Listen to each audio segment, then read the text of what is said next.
Are you going to click record too? You done? Okay.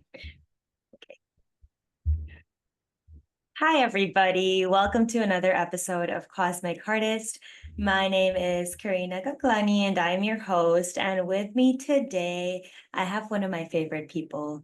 You have heard her here before in different ways, probably. And now I'm going to introduce her to you in a very um, exciting way because she's going to be helping us throughout the months and sharing with us a little bit more about the astrology and how to navigate the months in a very practical and embodied way. So first, please introduce yourself and share anything you would like to about yourself. Hola, hi. It's been a minute since I was last here. Thank you so much for having me again. I'm TLC, or you can call me Thea. I'm an integrative astrologer, also a rose priestess by day and night. I used to be a girl boss, and now I'm a girl boss. And this is what I do. I practice astrology, and as much as I can, I try to embody what's happening above in the below so that I can give you practical tips and tools to add to your toolkit to navigate the cosmic weather, if you will. So I'm so excited to look into September and dive into September with you. Yay, thank you for being here. I mean, it's been months in the planning and we've done many different versions of this, but I hope this one's here to stay because it just feels so good. And I'm really excited to dive in a um, very approachable way. Mm, We like to mm, make together, we like to make the astrology very approachable. And to us, it is a map and it is a guide. And having it, I feel like, has helped us in our individual lives so much. And so um, we like to share it with more people.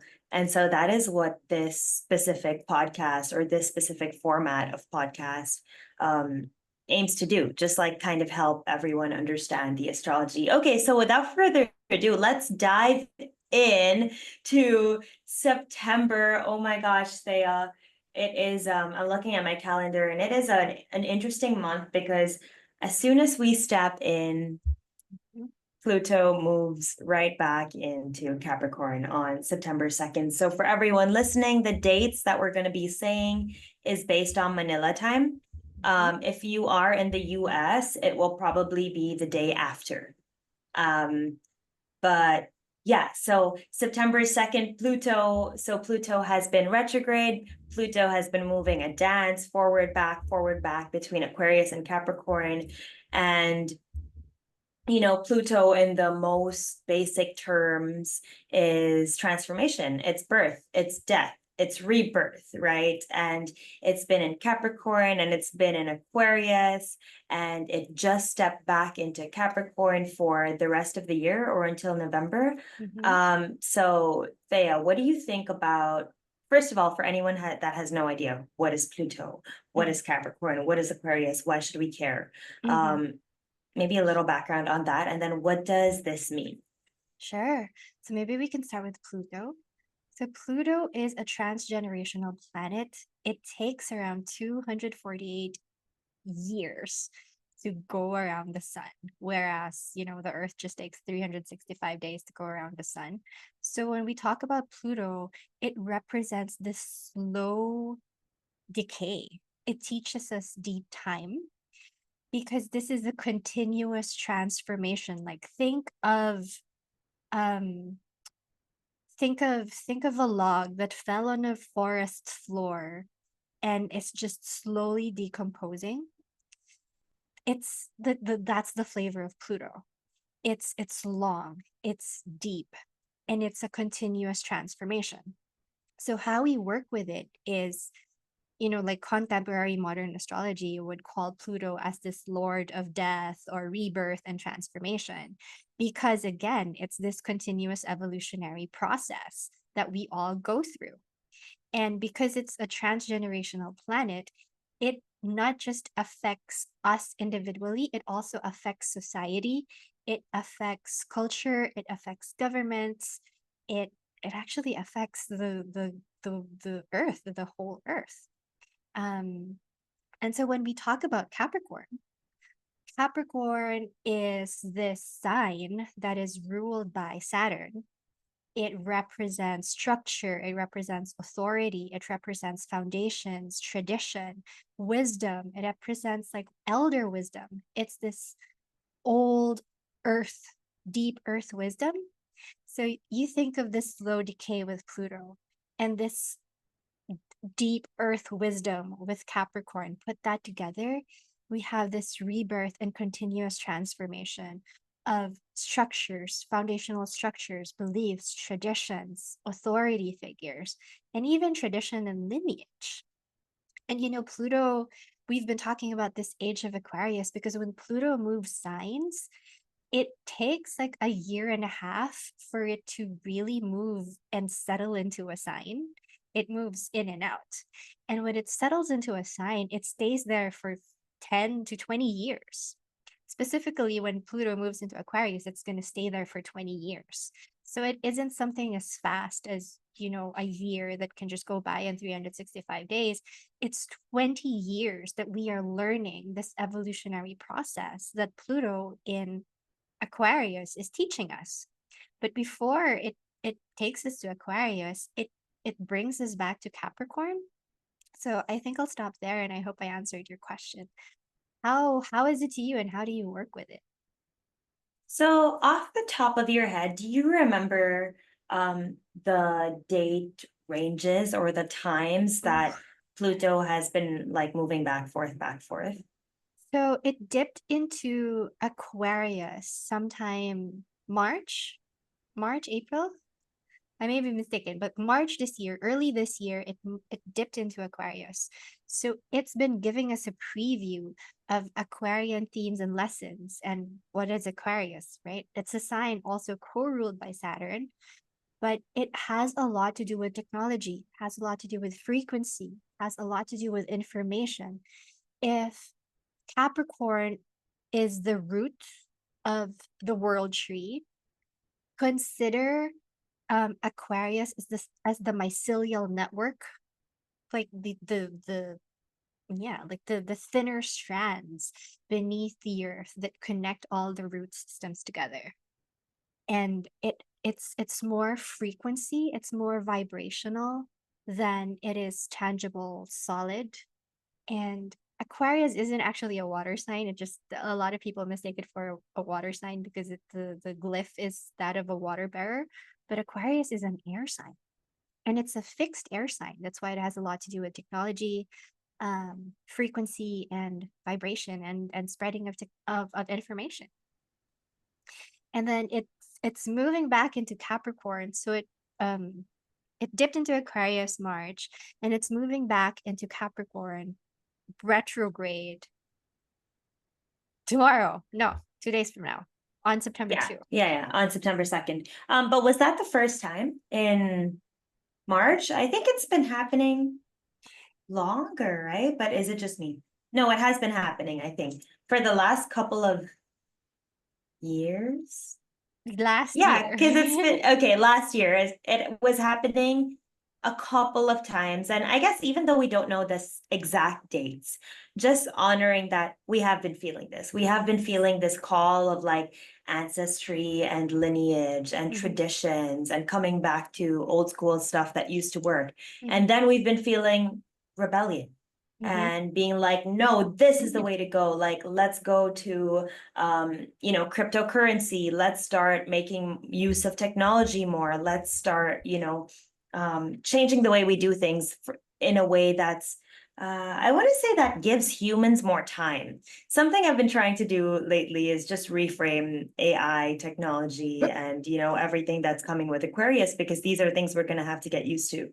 mhm, And the way I'm reframing it is we could actually use technology to give us more time instead of take away our time, which is a conversation that you and I have been having for years and years since we started talking about astrology. But okay. so that's kind of the way I'm seeing it in my life. I think it's so fascinating that, it is going back into Capricorn, because it's like this one last chance.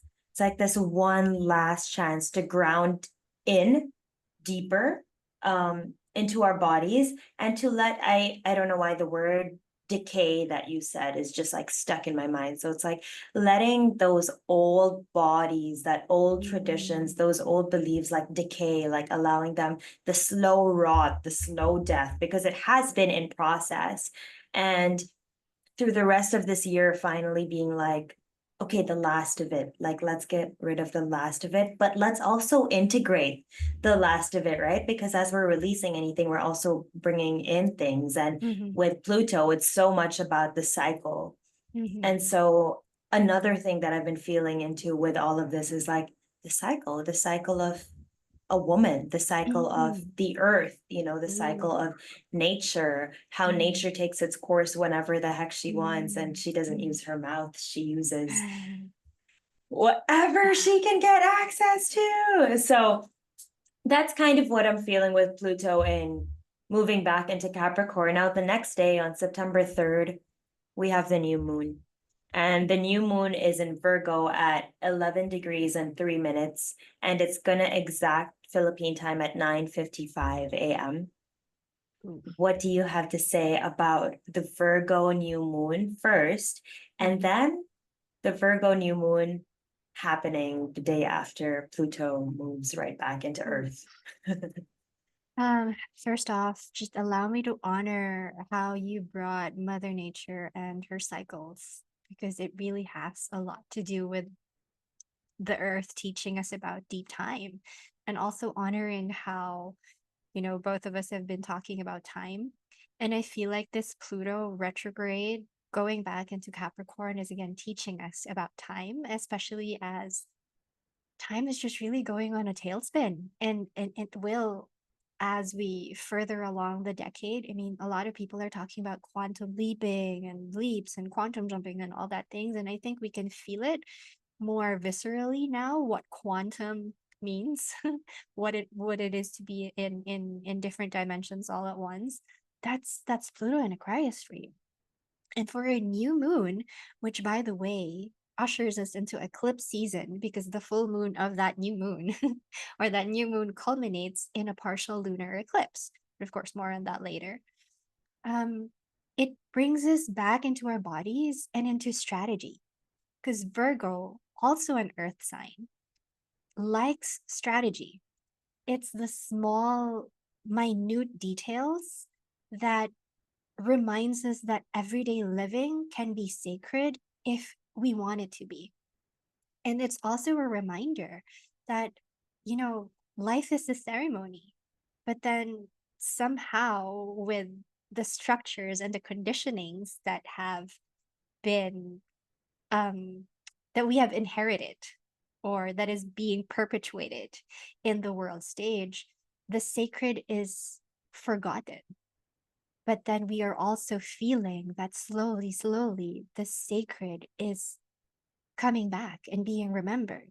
And the remembrance is through our bodies, and how more women are understanding the power and importance of their cycle, the power and importance of honoring nature, because we are nature.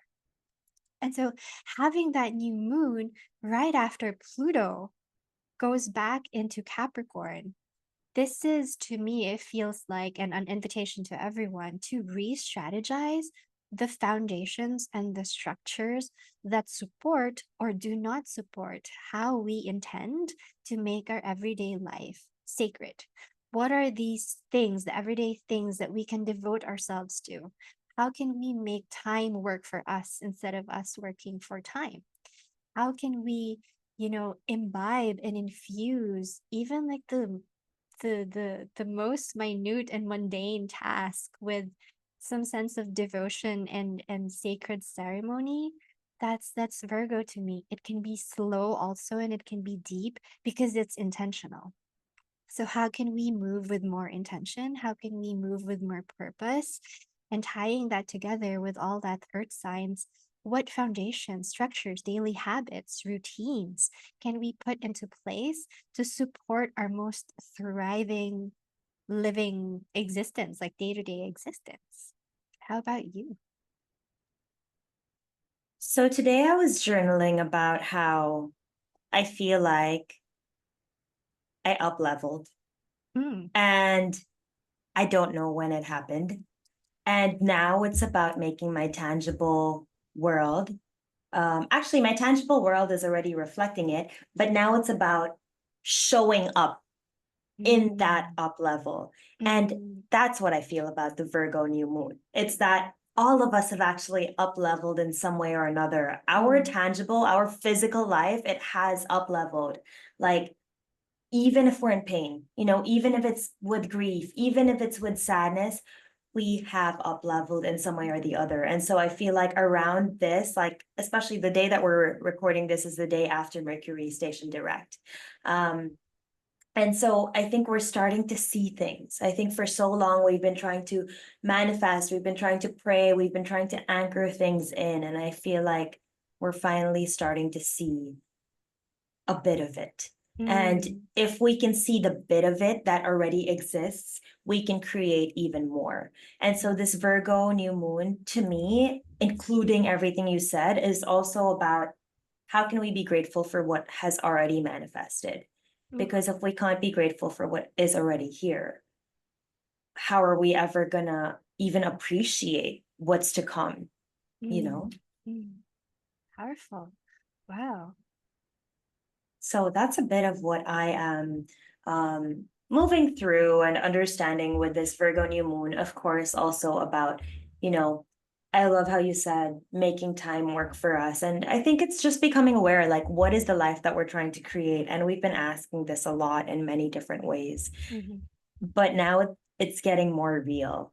And Mm-hmm. we're starting, like you said, like everything's getting more visceral. We're really starting to feel it. With Pluto moving back into Capricorn, it's accessible.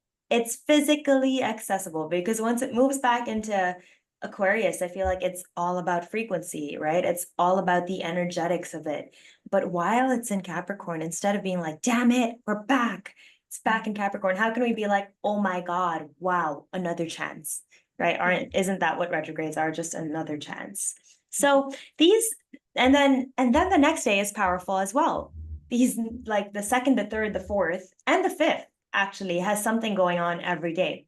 So September 4th, Venus conjunct Sun in Libra. Mm-hmm. That's what it is, right? Because on my calendar I wrote Um, Venus conjunct Libra, but I think it's Venus conjunct the South Node. It's actually the oh, South is it? Node in Libra. Okay, got you. So Venus conjunct South Node. Mm-hmm. Why did I write Venus conjunct Libra? That makes absolutely, They're absolutely conjunct. no sense at all. They're conjunct But, in Libra but Venus did enter Libra, right? today. Yesterday. Oh, oh, yesterday. Yesterday, the same day that Mercury stationed direct. And then on the 4th, we have Venus conjunct South Node. Mm-hmm. Okay, Thea, please tell us now about. We can dive into eclipses because you need to kind of talk about eclipses to talk about the nodes, and you need to talk about the nodes to talk about eclipses. And we are in eclipse territory already by this time. We are. So, what does that mean? And what is the South Node? And what does it mean for Venus to be conjunct the South Node? All right, okay. So let's start with what are the nodes? The nodes aren't actually planetary bodies, they're points in the sky where the apparent path of the sun is called the ecliptic line and the apparent path of the moon intersect. And they have, because the moon actually is an eclipse, it orbits in an eclipse. It has two focal points. So it has a north node and it has a south node.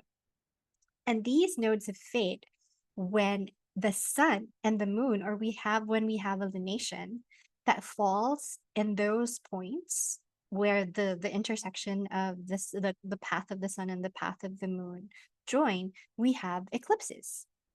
And these eclipses, consider it as a vortex of energy. They're a portal for change because, again, it's the sun and the moon intersecting with each other and their shadow plays.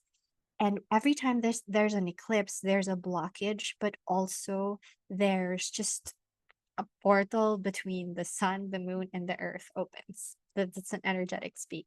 But astronomically speaking, when we talk about North Node, it's actually where the more of the energies are coming in, and the South Node, it's where most of it, the energy is actually coming out.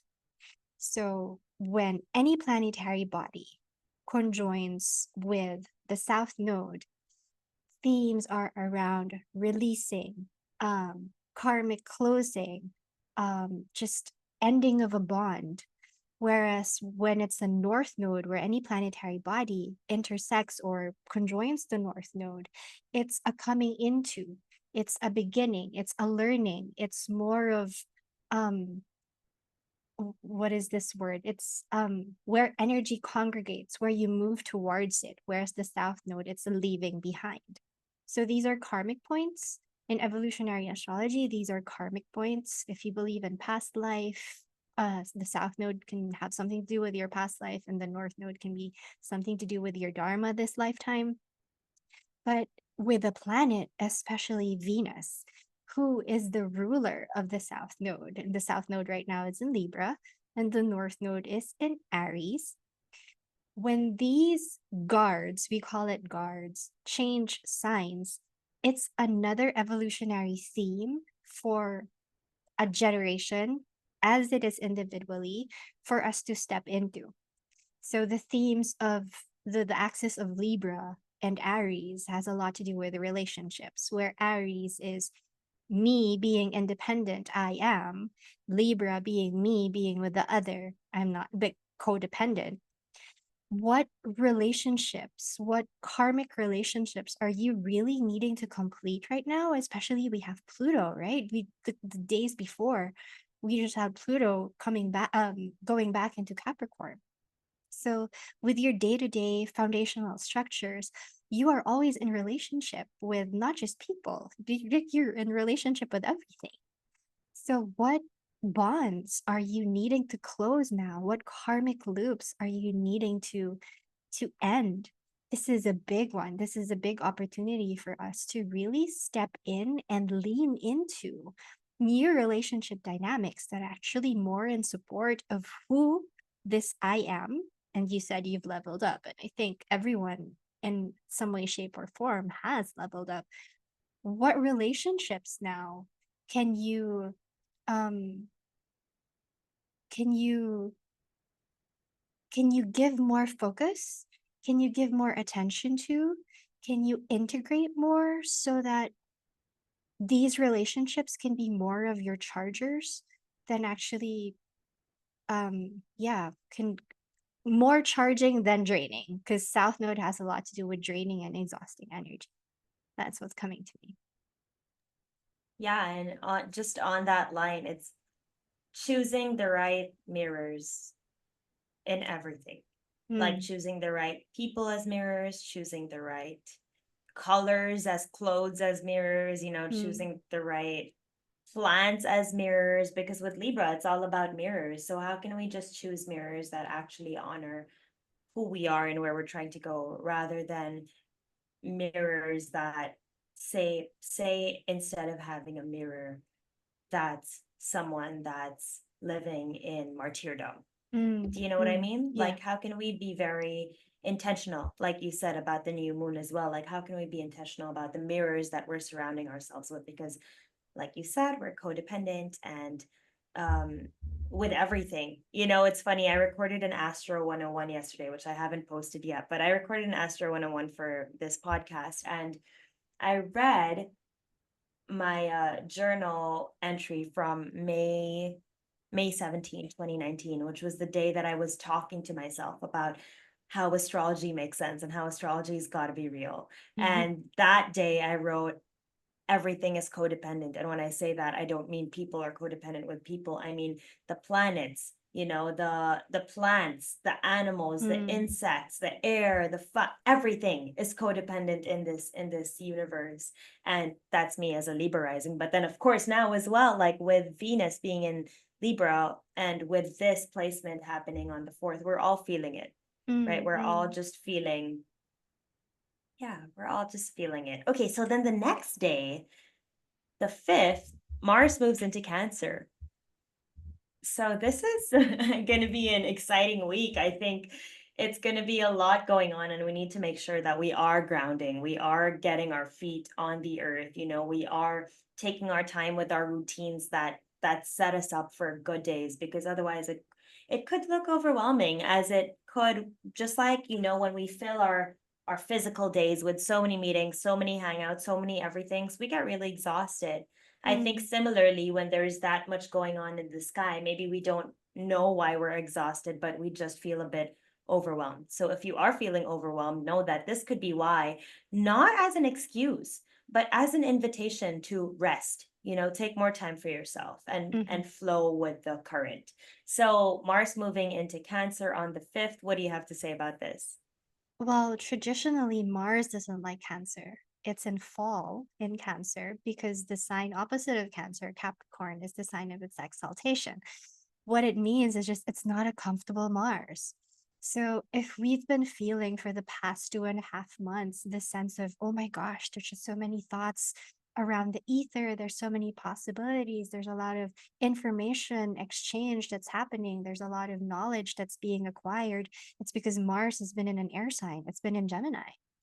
And now that it's moving into a water sign, it's diffused. The energy of Mars, which is this go-getter energy, this initiator, you're like feeling the image that's coming to mind. It's like a hot ball falling into the ocean, and then you hear the like just the evaporation of like the fire and the water. There's just the fizzling out of physical energy. This is an opportunity with everything that's with Pluto retrograding, Mercury still having its cosmic coffee. It just stationed retrograde. It's not totally out of shadow. We just had a new moon. It's calling us to re strategize. And then we just had Venus conjunct the South Node. It can be an exhausting time. And with Mars going into Cancer, there is a big invitation for us, like Karina said, take a step back and lean into our self care rituals.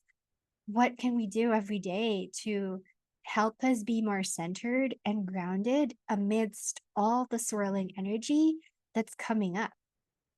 And again, it's still Virgo season. So, what small self care routines can we put in every day? Like just um a small window of having a really good bath, or a new self-care ritual. Like these are the things that Mars and Cancer will be inviting us to do. And also your home, like how can you make your home more homey? And if it's not homey, or if it doesn't feel safe, how can you make your home feel safe, is what's coming up for me. And that's for the next 2.5 months that Mars will be in Cancer. I love that fizzling sound that you described, and it does feel just like that. It's like, and we're like, ouch, that burned. Mm-hmm. Like, I feel like that's a little bit of what it will feel like, because maybe, I mean, Mars has been in Gemini, talk, talk, talk, so much distraction, so much noise, Mm-hmm. and then Mars Mm-hmm. moves into Cancer, and it's like, wait, this is actually how it feels in my body. And when Mm. we finally sit with our body, it's like, oh, damn, that kind of burns. I don't know why I let that happen, but thankfully we have 2.5 months to, soak in this new energy. And with Mars in Cancer, what comes out loud is emotions, and what I'm feeling is using emotions as fuel. Mm-hmm. Like using our emotions, no matter what they are, as fuel, because I think, as a artist, that's what I believe. It's that we can use our emotions and turn no matter what emotion we're going through into art. And Mm. so Mars, I think, gives us, yes, that time to rest, but because we're getting that time to rest, we're also getting that time to create from these emotions, and create with heart, and create with, this very soft texture, very nostalgic texture, that could Mm. be connected to our childhood, that could be Mm. connected to our mother, that could be connected to our grandmother. And Mm. I think it's just so filled with love. And then another thing that I want to say, while Mars is in Cancer, please be aware of passive aggressivity, because Mm. passivity is one side of the spectrum and aggressivity is the other side of the spectrum. But Mm-hmm. I feel like connected to Mars is aggressivity, connected to Cancer is passivity. when we put that together, when we're feeling angry and not really sitting with our emotions, we can get kind of passive aggressive. So once that starts happening, maybe you need to do a practice to expel heat from your body or to expel emotions from your body. Maybe you need a good cry. Maybe all you need is a good cry and you just won't let yourself cry, you guys. So, for the next 2.5 months, when those tears come up, let them come up. And, I feel I've always had a very interesting relationship with sadness as someone with Mercury and Venus in Cancer. And the last few months, obviously, I've been meeting sadness in a very different way. And I've been meeting it in a way that it wants to come up. And I'm like, no, I really don't want you to come up right now. And it's like, no, I really want to come up right now. And then I'll just start crying. And I'm like, hey, that wasn't part of the plan. I said I wasn't ready. And so sadness is teaching me this, like, it's like, yo, you don't choose. I Mm, show up when I want to. mm. And please let me feel welcome whenever I do.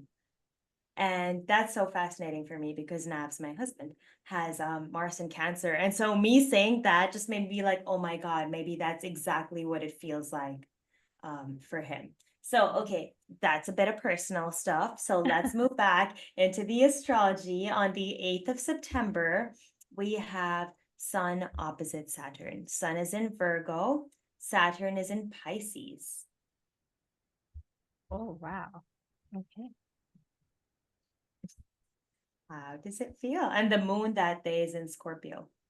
I yeah, so okay. We just had that new moon opposite Saturn. So we will be feeling this energy right from even as early as now because we're approaching it, and then that new moon is has a wide orb opposite Saturn. How this is landing to me, and I think it just reverberates. The thing with astrology is when you see a theme, it can actually appear 3 to 4 times just to reinforce what this whole theme for the month can be. And we've already talked about it, right? Structures, foundations, and especially with the sun opposite Saturn, it's illuminating the structures that have not been working, especially as Saturn is also retrograde. It's asking us to review. And um, allow me to just honor how you're sitting with sadness because Saturn in Pisces, and soon it will be conjoining with Neptune before it leaves Pisces next year. And Neptune is also in Pisces. It's Neptune in Pisces is at home in Pisces, and we're not going to have this anymore. This is another last once in a lifetime transit that we're all experiencing together. And Pisces has a lot to do, like with Mars being in Cancer, it's also a water sign. Pisces has a lot to do with creativity. It has a lot to do with agape love, unconditional love, but it also has a lot to do with grief. And Saturn being in Pisces, every time in the world stage, let me just zoom out a bit. Every time that Saturn is in Pisces, there can be a lot of devastation. There can be a lot of wars that are happening in the world stage, but it's only because what Saturn is teaching us, where Saturn is also a teacher planet, is how can we be all one in grief? And how can we build? How can we fortify compassion? How can we find courage in vulnerability? How can we also find the gifts of grief? And when I say compassion, in and of itself, it already means suffering because, like, to suffer for someone, that's actually the root of the word compassion.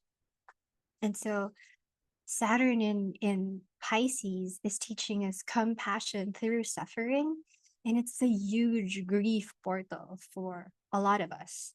It's teaching us how to embrace endings because it's only when we embrace endings can we really truly be open to new beginnings because endings are beginnings too, right? We can like nothing can really begin if nothing prior to that has ended.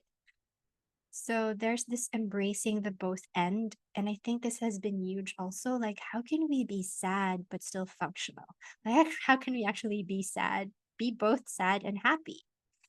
And this expanding capacity with Mars also in a water sign And Jupiter being in an air sign, Jupiter being in Gemini, it's inviting us to expand our capacity to hold multiplicities and different spectrum of emotion. You were mentioned something about, passivity and aggression.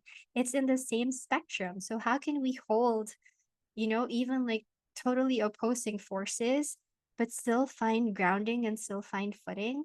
This is what this Sun Saturn opposition feels like to me. It's illuminating all of the ways where we are needing to teach ourselves how to just find um balance, how to find this fortified sense of integrity in spite of everything that's moving. How can we actually find a home or build a home for our emotions, build sturdy walls for our emotions so that we can contain and hold space for all of it, not repress nor suppress anymore. With the moon in Scorpio, intensity can rise up, but again, it's expanding us, it's breaking us open so that we can hold more space for all the emotions that are needing to come up so that it can flow through, is what's coming to me. How about you? I love how you said build a home for our emotions. And I want to ask you, what is that for you? How do you Mm. build a home for your emotions? Where do your emotions live? So it's okay. So I'm trying to lean back a bit. Um, because so many theories are coming to mind, but I think what I want to share here is just a basic of parts work, right? All of us have different parts, different roles that we are protecting. So just building a home for our emotions is really giving ourselves at least 2 minutes to feel our feelings, not think about our feelings. Because feelings and sensations can be two different things. When we feel something, the question here that I want to invite everyone is, when you're feeling something, are you thinking about what you're feeling, or are you allowing yourself to feel the sensation of that feeling?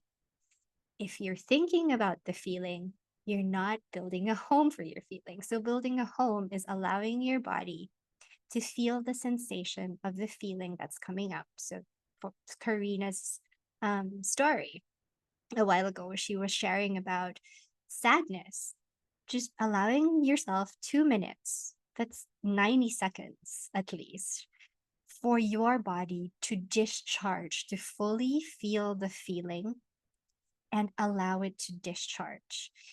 If it's not coming up, support it. Support it through what we call emotional metabolism, which is like, if you're feeling sadness, but you don't know how to build a home for your sadness, listen to a sad song or watch a sad movie, or like watch a sad trailer. You don't have to watch a sad movie. You can just watch a sad trailer and just allow yourself 2 minutes to metabolize the emotion so that it gets discharged from your body and it doesn't stay in your cells or it doesn't stay in your tissues. Because if we're not giving it the proper outlet, it's going to find some other way to seep through your life. And with the sun illuminating Pisces, Saturn, it's giving yourself that structure, giving yourself that toolkit and a sense of mastery for you to be able to name that emotion, feel the feeling, and not just think through the sensation. Does that make sense?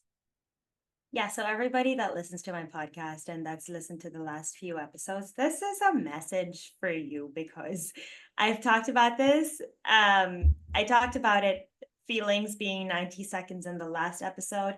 I talked about it in the episode before that, and you brought it in this episode. So if somebody has been listening properly to all these episodes and you keep hearing us talk about feelings, maybe it's because you need to feel your feelings and, let it live in you for a while. And so my question to you is, how do you specifically do it? Because for example, for me, a way that I've gotten comfortable feeling my feelings is poetry, right? Especially grief. Like grief, that's how I build a home for my grief. I Mm.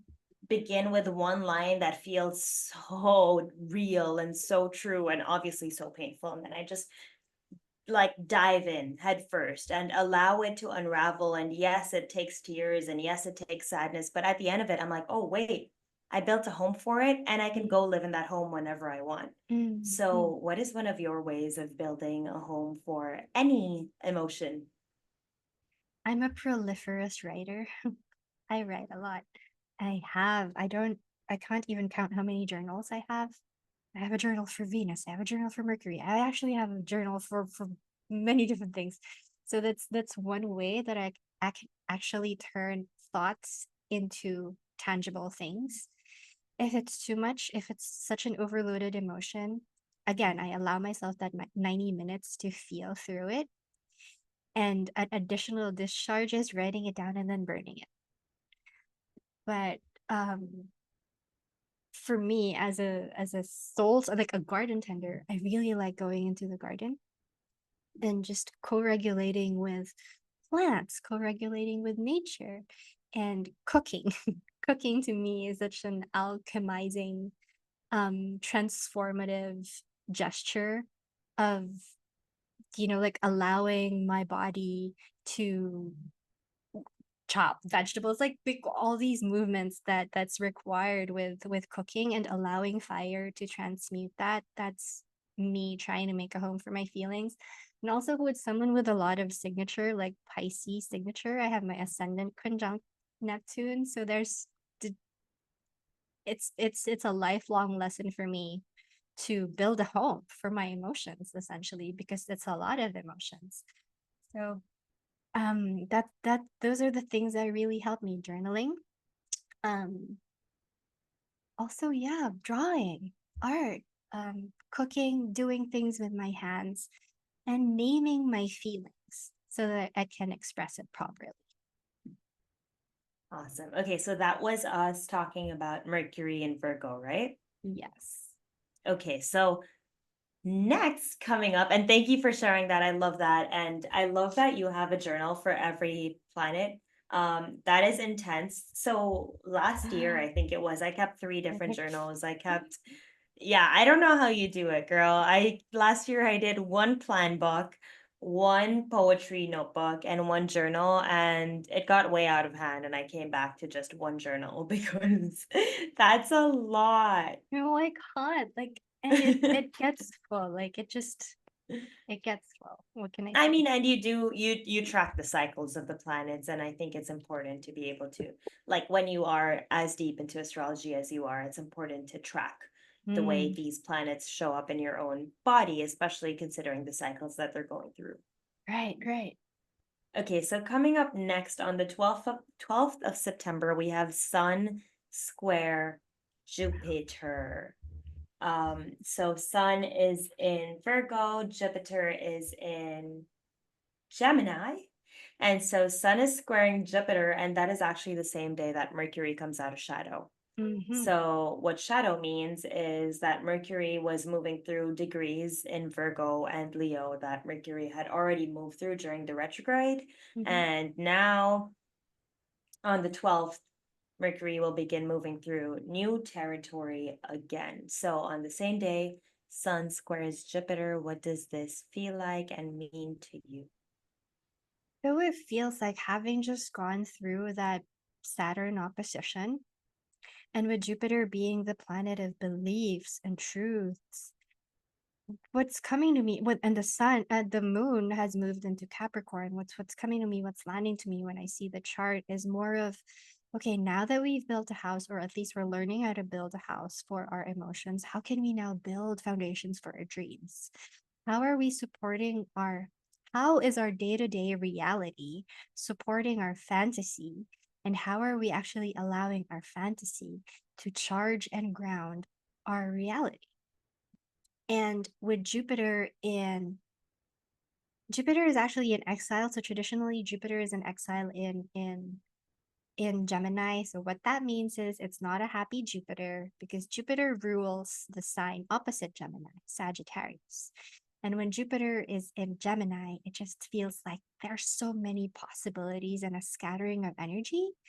And with this square with the Virgo sun, how can we, it's an invitation, I feel like, to receive reality as it is, as what it is, and trying to remove that rose colored glasses and not paint it with a perception or a lens of what it should be, but just accepting it for what it is and then making strategy for it to align with, again, your fantasy or your delusions. But here is, I feel also like there's a tempering of what is realistic and what is unrealistic, because not all the ideas that can come to mind can be are can be implemented, or like just having a sense of realism where you have an idea, how can you put in more strategy so that you can really ground it. And I feel like it's a lesson to finish what you start and not just always initiating something. And especially with Mars also in Cancer, with the dampening of energy, how can we be more responsible with our energy reserves? Like there's the resource integrity that's coming into mind. And when I say resource integrity, time again, like how can we make full use of the time that we have so that most of the ideas that are coming to us are grounded in reality, but are supported by our dreams and fantasies. Is that landing? Yeah, and with Jupiter and Gemini, I think there is a lot of talk, a lot of wanting to do things, a lot of Mm, wanting to talk about things, a lot of mm, wanting to think about things. And I feel like instead of getting overwhelmed by that, because it is quite overwhelming, something I've been realizing with Jupiter and Gemini is it's hard to text anymore because it's just too slow. Like it's just too slow. Everything is coming at the speed of light. So it's like it has to be a voice note. It has to be something quick. And when someone's voice noting me, I need to be there present, like receiving the voice note and voice noting them right back. Like that's the energy of Jupiter and Gemini for me. But in line with everything you're saying as well, flipping it and saying, what are the words that I'm using?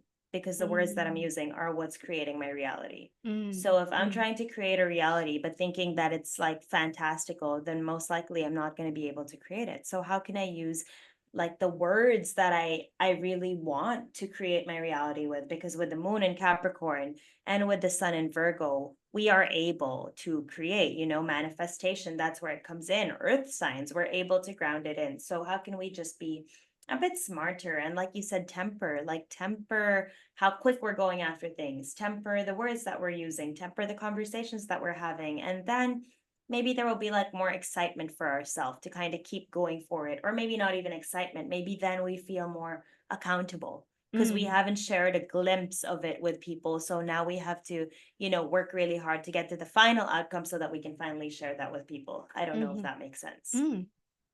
I feel that. I feel that. Okay, so then the next thing that comes up it gets a little bit quiet, but actually it's not quiet because we're building up to a lunar eclipse. And so the next thing that happens is we have a lunar eclipse on the 18th of September. It is a lunar eclipse in Pisces, 25 degrees, 40 minutes at 10:34 a.m. Philippine time. Oof. Pisces lunar eclipse, the first one, right? Mm-hmm. Mm-hmm. How does it feel? What does it mean? And maybe would you like to share a few words about eclipses before that? So I mentioned early on that eclipses are portals of change. This is a North Node eclipse. I mean, yes, we have a North Node in Aries, and the moon is in Pisces. So we're having a partial lunar eclipse. So with a partial lunar eclipse, it's the Earth that's blocking the light of the sun being reflected by the moon. So this is literally shadow play. This is an opportunity for us, especially with the moon in between Saturn and Neptune.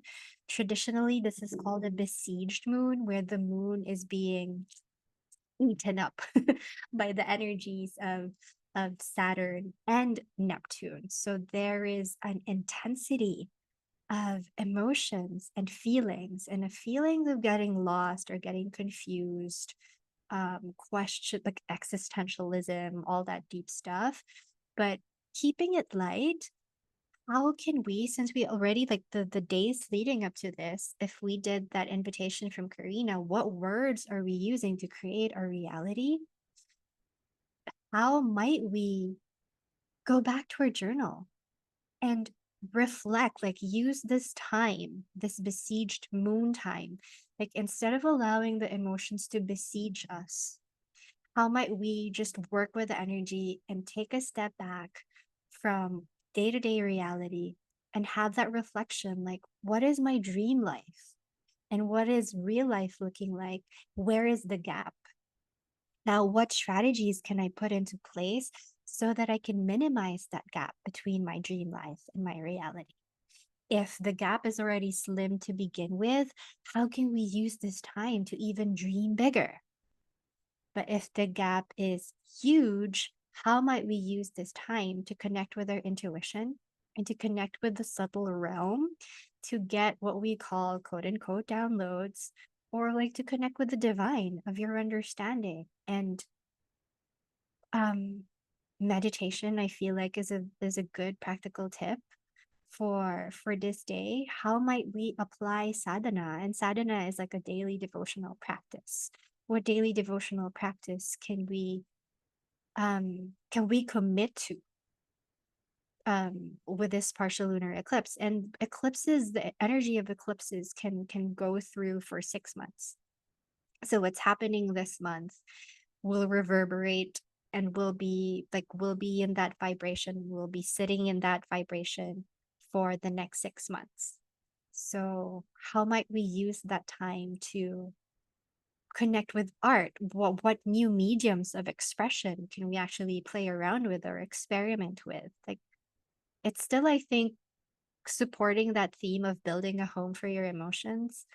But in this case, if we've built a home already, now how can we express it through art or some form of some form of divine expression, like singing or dancing or like interpreting your inner world instead of just allowing it to be inside? What's Yeah, coming up for you? I love when you said intuition because I was writing intuition right as soon as you said intuition. And so I think this is like a call back to surrender, a call back to prayer, a call back to, it's like a surge of intuition. I think it's um, a remembrance that we're all the same, a Mm, remembrance of the similarity between every single human. I also feel like it's a great time to create from the God within. mm, Um, and yes, and in line, I mean, it's also everything that you said, right? And Pisces, I mean, Pisces is deep, deep love. It's like you said, grief, it's emotions. And I want to point out for anybody that's listening, like the whole of September, we are in an eclipse portal because eclipses happen in pairs. So we have the eclipse on the 18th of September, and then we have another eclipse on the 1st of October. We won't talk about that now. Sorry, not on the 1st, on the 3rd of October, but we won't talk about that now. We'll record in October. But just so you know, um, it is a very energetically potent month. mm, So if you feel like there's a lot going on, it's because there is a lot going on. And mm, again, that is an invitation to give yourself compassion, give yourself mm, space, give yourself time, mhm, and maybe don't make any big proclamations because the energy of eclipses is very volatile. And like Thea said, there is shadow play, the Earth's shadow is blocking the sun's light. mhm. And if light is being blocked, do we really want to make really huge proclamations? If your answer is yes and you want to try it out, I mean, go for it. Let me know how it works out. I like to know things. So let me know, but I'm not going to do it. I don't know Yeah, about my Thea. cousin's actually getting married on this day. Oh no, this is Ooh, her pre-wedding dinner. So it should be yeah. interesting. Actually, Married on an eclipse. yeah, Navs and I got married on a solar eclipse. I think it was a solar eclipse in Sagittarius. Hmm. And this is funny because this lunar eclipse marks our 8 years together. So let's see, let's see how this turns out. But And this so is yeah, our actually, 4th year being married, my husband and I. oh my goodness. So yeah, so there. So maybe you want to do something big, and maybe you do take the chance. Honestly, like Thea and I like to talk about how, and I learned this from Thea, it's like uh, a lunar eclipse is like a full moon on steroids, Mm. and a new moon eclipse is like a solar eclipse is Yes. like a new moon on steroids. So it's like a really potent, energetic new beginning and a really potent, energetic um, ending. And we also like to talk about how eclipses come with vacuum energy. So sometimes if we're denying what the message of the eclipse is, it kind of just comes at us. Sometimes we Mm. don't need to do anything and things are just going to start happening. And then we're like, I wonder why that's happening. And then you're like, wait, I listened to the podcast with Thea and Karina. Let me go check my chart. And then you see where it's happening. And then you're like, oh my God, I get it now. Which is why we're doing this podcast for you, so that you have this resource, right? To be like, I feel crazy. Oh, I'm not crazy. It's the eclipse. Um, okay, Thea, the next day, September 19, which is very much the energy that I am floating in right now, it would seem. Sun trine Uranus. Sun is in Virgo, Uranus is in Taurus. They're forming a trine. A trine is harmonious. And what does it feel like? Oh my gosh. I think even the day before we're already feeling this because that full moon is sextile Uranus. Moon in the besieged Pisces moon is sextile Uranus. So trines are, like Karina said, they're harmonious aspects, meaning it just makes things easy. Uranus in of itself is the energetic ruler of retrogrades. It can also be an energetic ruler of eclipses. Now, why do I say that? Because Uranus is this planet that rules change, liberation, disruption, like just radical um I don't want to say rebellion anymore, but what's coming to mind is really radical liberation, right? And with eclipses, we did say these are full moon. This full moon eclipse is like a full moon on steroids. I feel like this is also um a super moon. Just I'm seeing Lilith opposite the eclipse. So this is a huge full moon that we're gonna see. So how might we use this harmonious trine to embrace change and to really allow radical liberation from all of the ties and the bonds that have allowed us to be stuck or stagnant in dynamics that are no longer serving us? If we dive deep and really connect with our intuition, I think we're going to know the answer.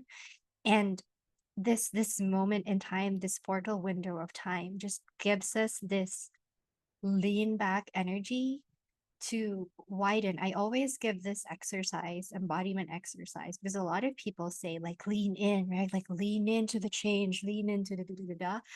But if you feel your body when you lean in versus when you lean back, like try it out. Like when you lean back, there's a wider vista for you to actually view. Instead of leaning in, your body is not aligned. There's like a sense of forward motion defense when you lean in versus when you lean back. There's more grace, there's more surrender, there's more allowing.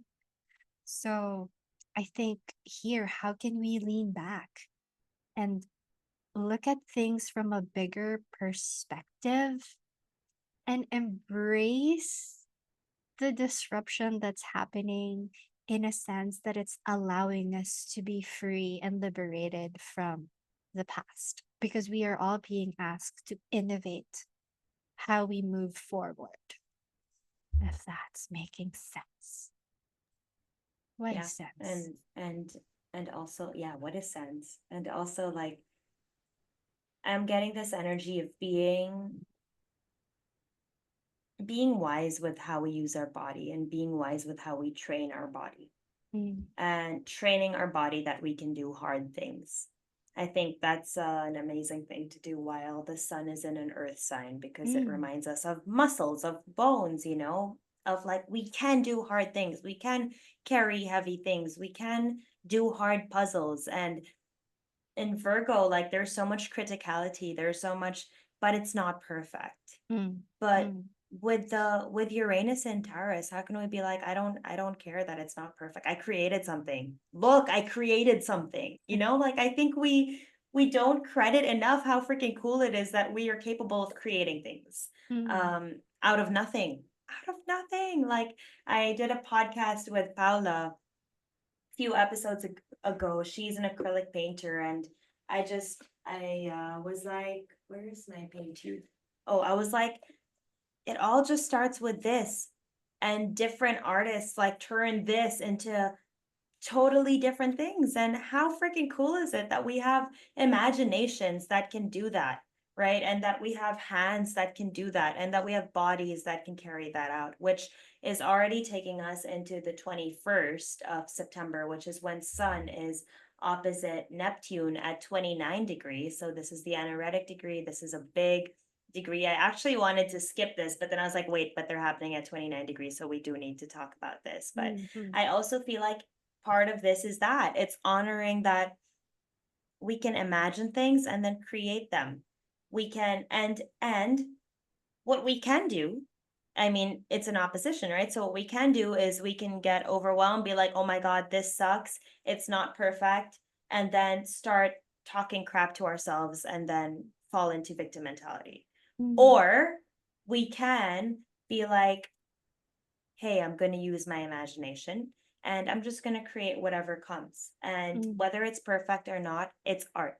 It's mm. something. The moon is in Taurus. So it's like, as long as it's something tangible, it's something and you don't need to judge it. And even if Virgo tells you you need to judge it, you don't. How do you feel about this opposition? So it's a month of opposition. So I feel like it's a full moon on steroids that are on steroids. Because oppositions in of itself are also full moons, where conjunctions, like sun conjunctions, specifically when we talk about sun oppositions and conjunctions, these are like the planet's new moon or full moon. And so we just had a full moon for Saturn. We had a full moon for Neptune. So we have lessons around structure, authority, stability, foundations, and we have a full moon for our creativity, for our compassion, for our dreams, our reality, and our fantasies. And then we have this harmonious trine with Uranus, which is teaching us about freedom and liberation and change and disruption. So I feel like, wow, if I think if there's a month where we can give ourselves and exercise compassion for ourselves, this is the month that we can gift ourselves so much compassion and grace for everything that's culminating in a compressed time of 30 days. Um, how can we honor? How can we honor what is ending? How can we honor all the shadows that are rising? Everything that's not working for us, everything that's working for us. How can we take stock? Because Virgo likes to take stock. It likes to filter things. It likes to make lists. How can we make a list and work with this Virgo and energy, especially with all these oppositions with Virgo? Um, I wrote an article about Virgo, how it's this sign that actually embraces, or it's this sign that points you to the space where you can be the paradox. Because Virgo, being an earth sign, it's a mutable earth sign, it's actually chaos energy. So if you're someone with a lot of Virgo placements, you may be someone who has been put in situations where there's just a lot of chaos because you're someone who can bring order to the chaos. So, with all of these oppositions happening in Virgo, how might we see the beauty in chaos and understand how actually that precedes order? Or also, how can we appreciate that that chaos is teaching us how to put structure or how to create more mastery around how we can feel more centered and how can we feel more grounded and filter the things that are no longer supporting who we're trying to be or who we're aspiring to be, because in the quantum we are already that we are already that who we're aspiring to be. It's just a matter of, again, the words that we're using and the reality that we're allowing ourselves to live that's blocking us from that reality. That's what's coming to me. It's like, just give yourself so much compassion and allow your self care rituals to ground you back into the moment, to remind you that you can hold all of it. I love how you Oof. said be the paradox. Yes. Yes, that's everything. Okay, Yeah. so then 22nd.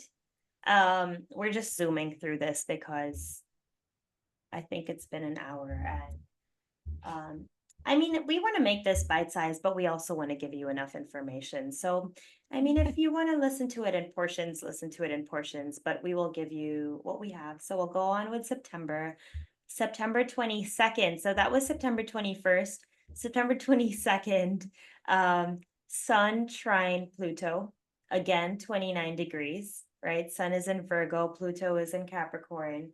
Again, a harmonious aspect. And then the same day, Sun moves into Libra. So Mm. we're moving, Sun is moving from Earth to air. And then the next day, Venus moves into Scorpio. Oh my God, Bea. Okay, let's start with this 22nd. What are you feeling about this trine and then how the trine translates into the Sun moving into Libra?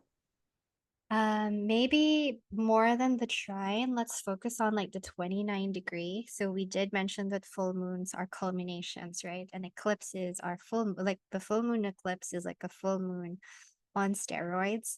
The same way with 29 degrees. So like the last 5 degrees of any sign, especially the 29th degree, we call the 29th degree the anaretic degree because it's where all the energies of the sign is being compressed, because it's making sure that we've mastered all the lessons of that sign before we move forward to the next sign. And again, this is another theme with the earth sign, with Pluto and Capricorn, and with Virgo. It's really the list, it's the strategy, it's the day to day foundations, it's the house that we're building for our dreams and for our emotions, it's the filtering, the daily habits that we're needing to put in. I'm also seeing that Moon is conjunct Uranus on that day. So it's a grand earth trine.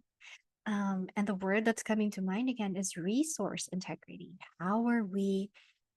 Being how are we being resourceful? How are we masters? How are we being masters of our resources? And how are we being in integrity with how we're showing up and who we're showing up as, especially as these are retrograde planets that we're talking about. Uranus is retrograde, Pluto is retrograde.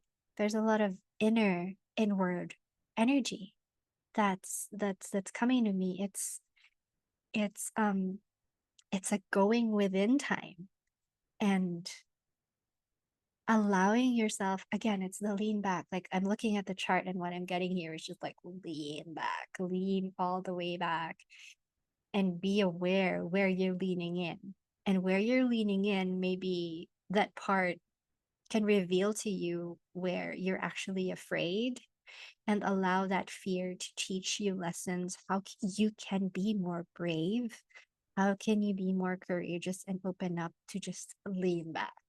I'm not saying rest, right? There's active rest that's being asked for us to do, and that active rest is like getting a bigger picture, because the changes that are happening this month feels like a reverberation of the changes that will take place for the next 2 years.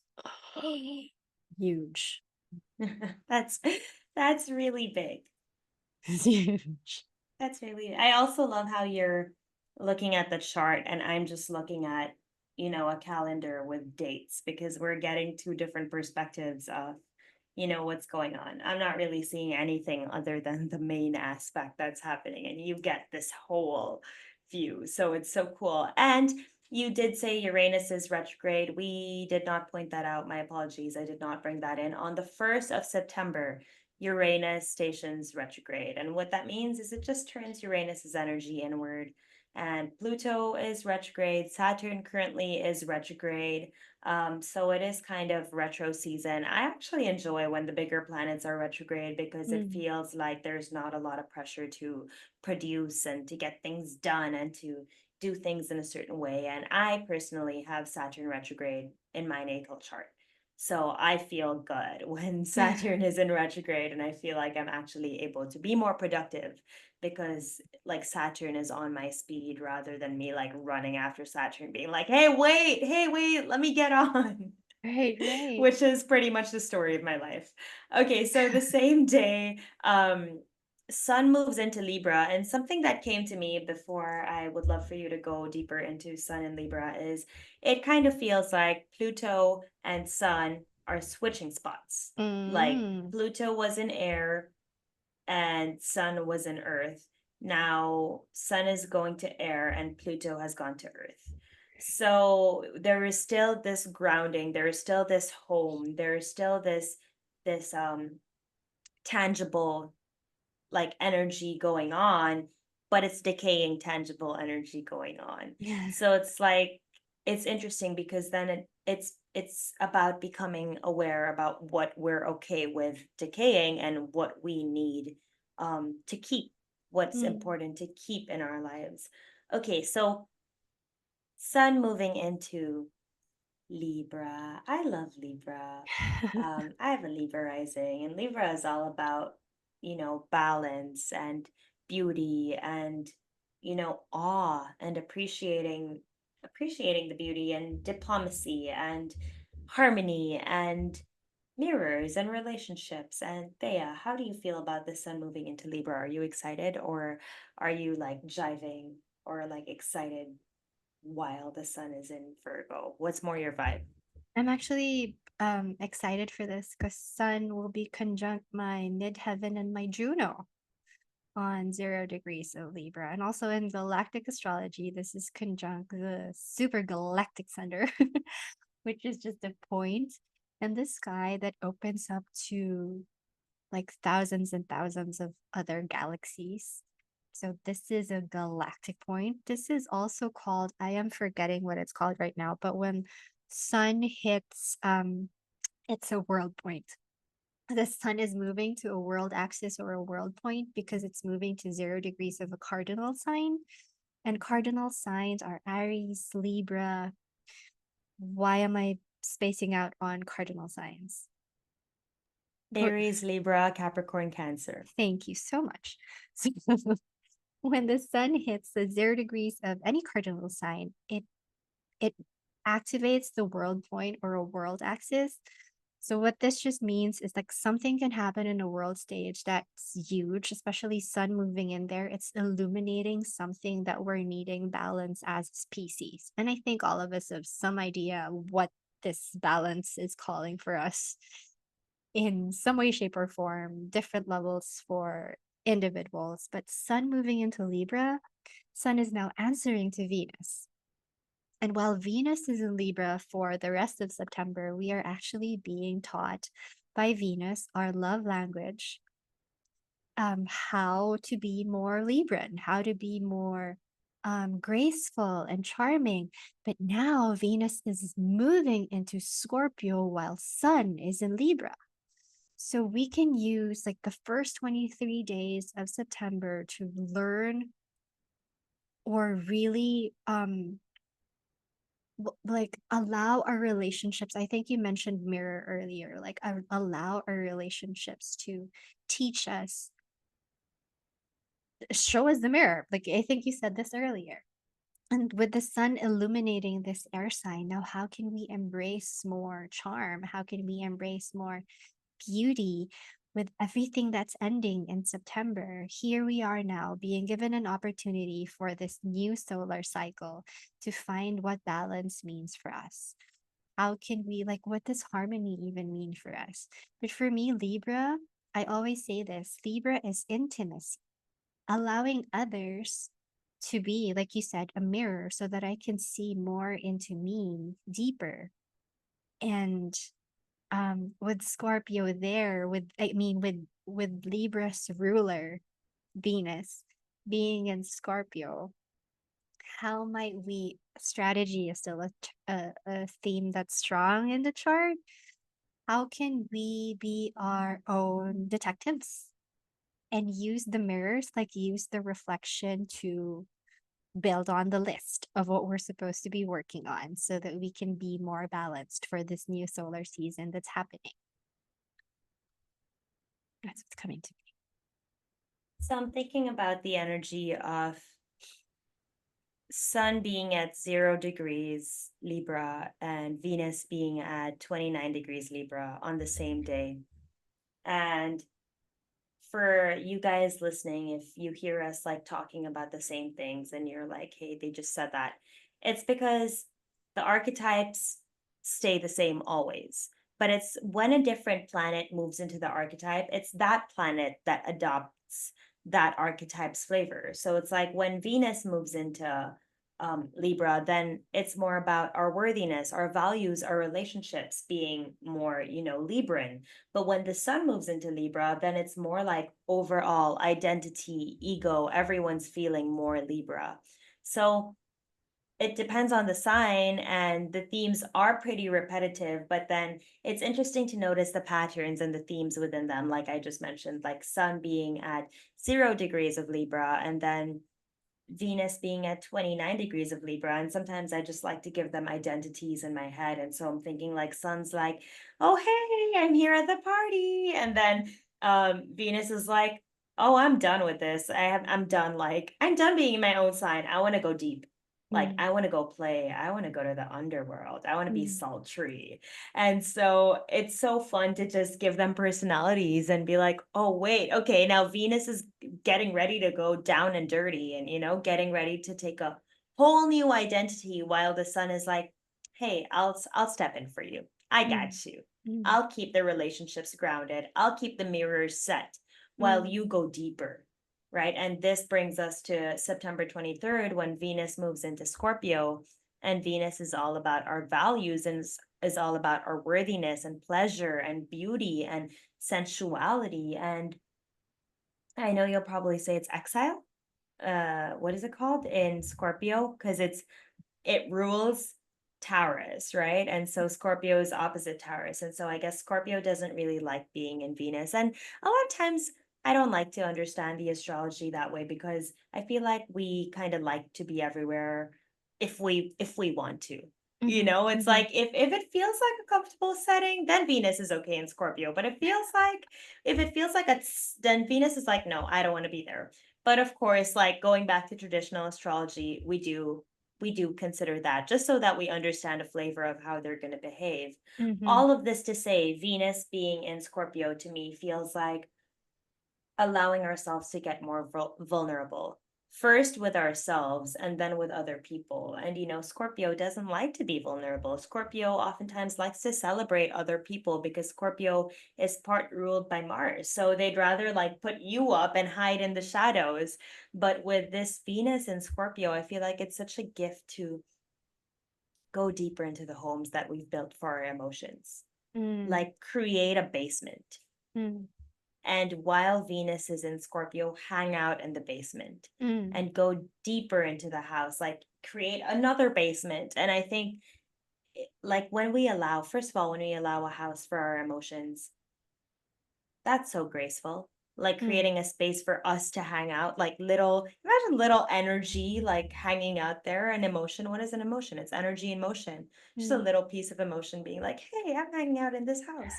you know and then you just allow it to take its own form. mm, mm, And anyway, so that's kind of what I'm feeling with Venus and Scorpio. It's a lot about going into vulnerability and going into the depth and going back into the underworld and honoring that, like, yes, we Venus has gone through Libra and has appreciated the beauty and has, cut out maybe what's not fit. mm. But now what's the next step? What's the deeper step? How about you? How is Venus moving into Scorpio feeling in your body? It's feeling like I like how you said like building a basement and building another basement and then actually staying there.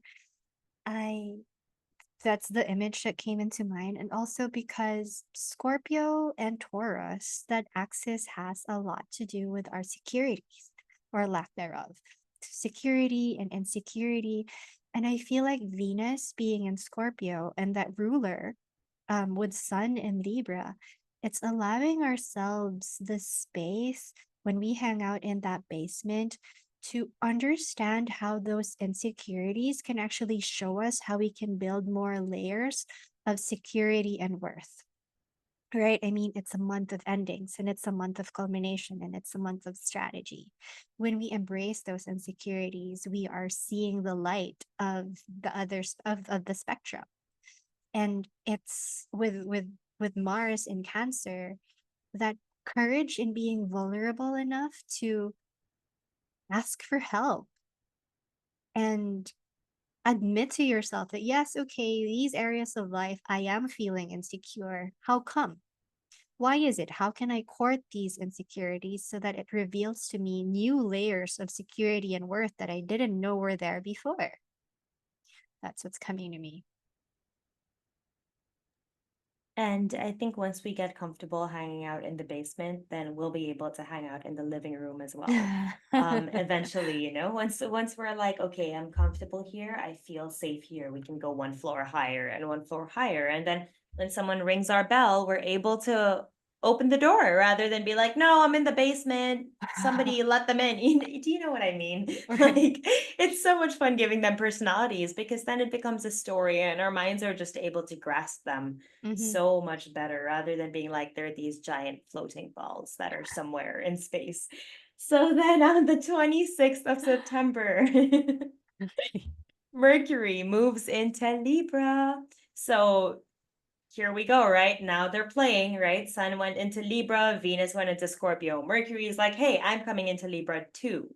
Mm-hmm. And Mercury is the way we express ourselves, it's the way we think, it's the way we communicate, right? And Mercury moving into Libra, what are you getting? Because the first thing that came into my mind is people pleasing. And ideally, we're done with that, right? Ideally, we're done with that because we had this Venus conjunct South Node.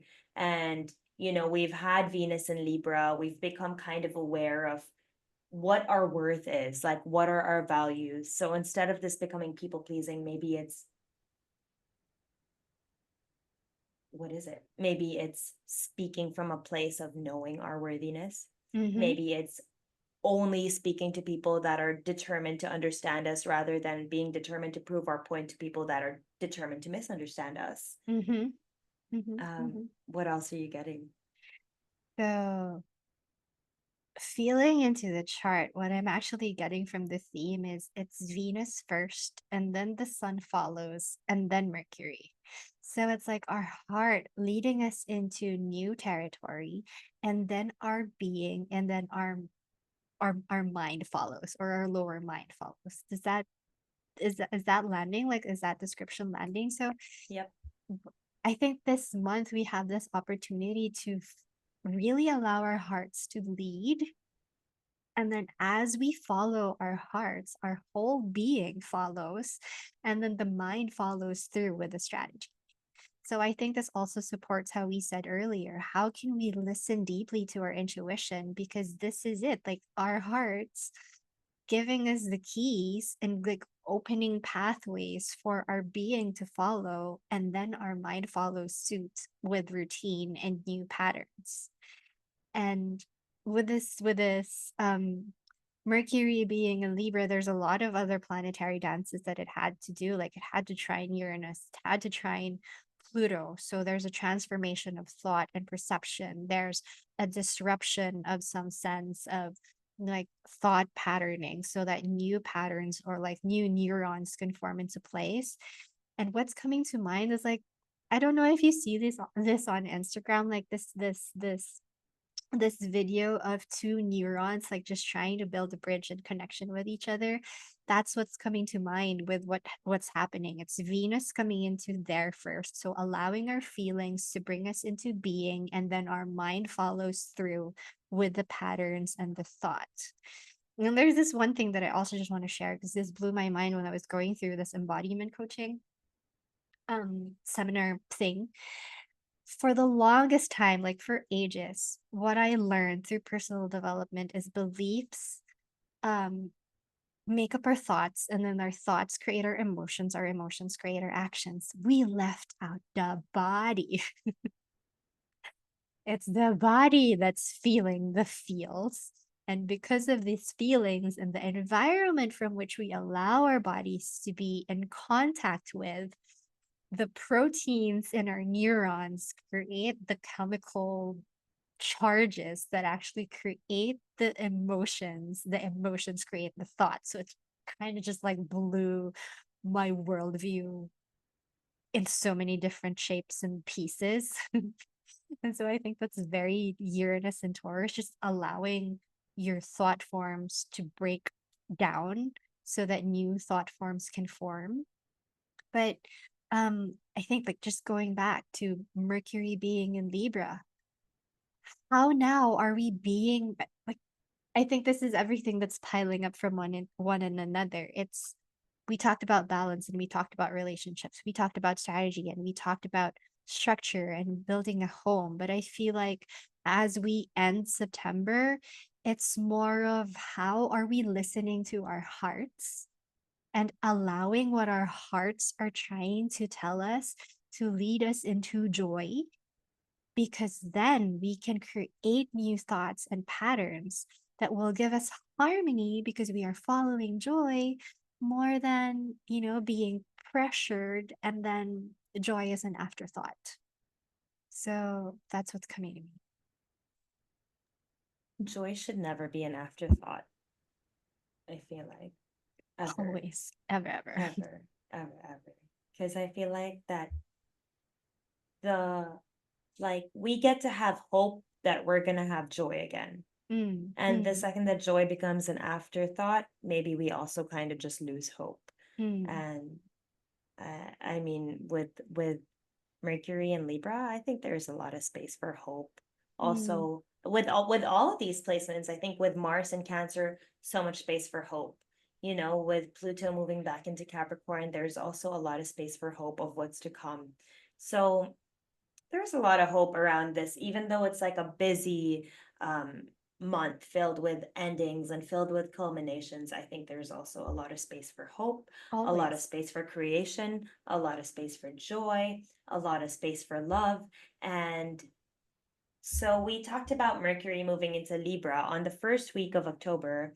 Um, Mercury meets the sun. The sun meets Mercury on the first day of October, actually. So you'll hear about that on the next episode. But the last thing that's happening in September that we want to talk about, because it is ending with a bang, is the sun opposes the north node in Aries. And I like how you covered your mouth as you realize, because what do you have to say about this opposition? Because in the beginning of the month, on the 4th, Mhm, right, Venus conjunct south node.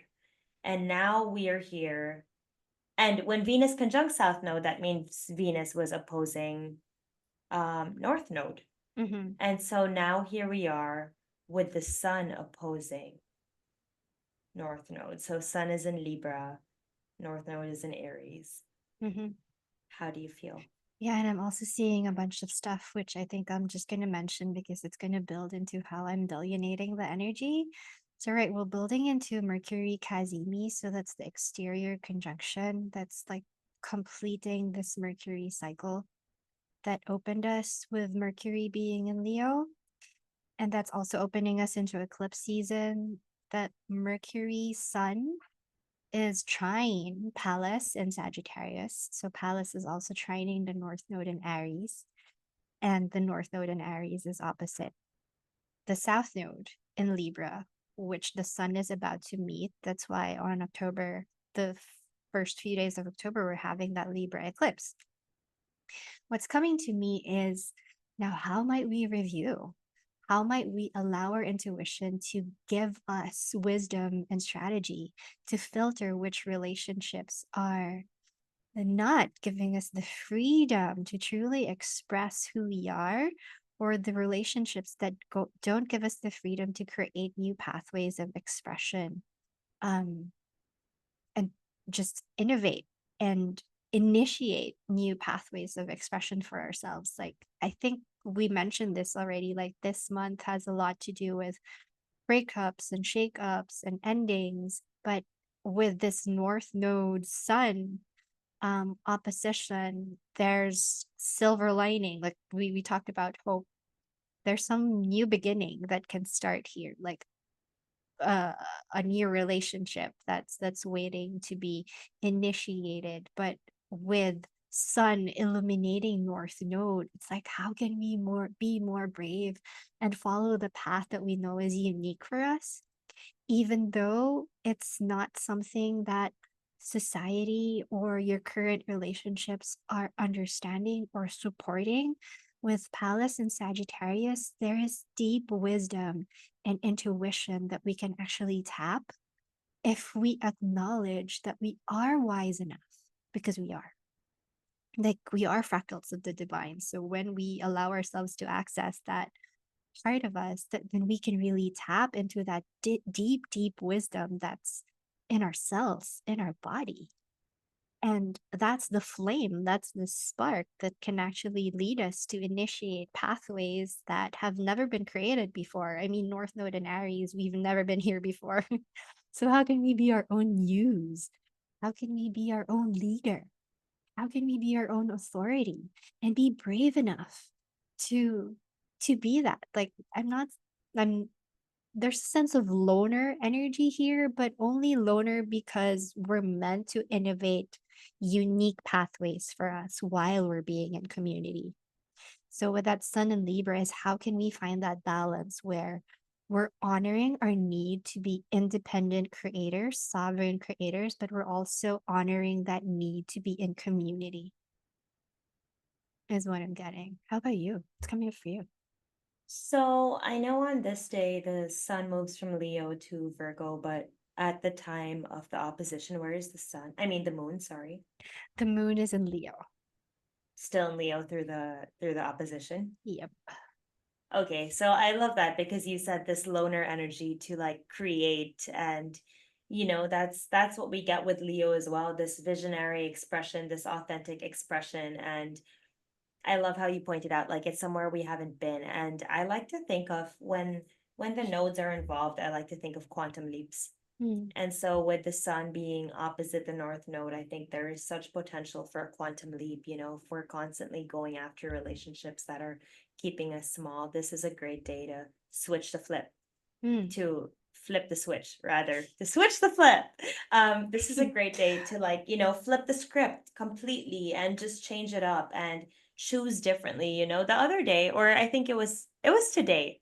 So every day, of course, I have this to-do list of things that I need to do. And of course, there are some things that no matter how many days go on, they don't get done. Right. And then it's like, okay, but am I ever gonna change? Mm. Because people talk about, they're this one day they woke up and everything changed. And when I think about days that the nodes are involved, those are potential days that you can wake up and completely change your story. And obviously, it takes choice and it takes free will. And maybe the next day you're going to go back to your old habits. But just the fact that, how Thea's talking about like connecting these neurons. And so, like, just the fact that you've connected them, the fact that this new like line exists, it's like, oh, I can go back to that. I can go back to this new thing that I have created. Mm. And I think that's powerful because coming up in the next few days after is the solar eclipse in Libra, which then allows you to really seed something new, something fresh, something different.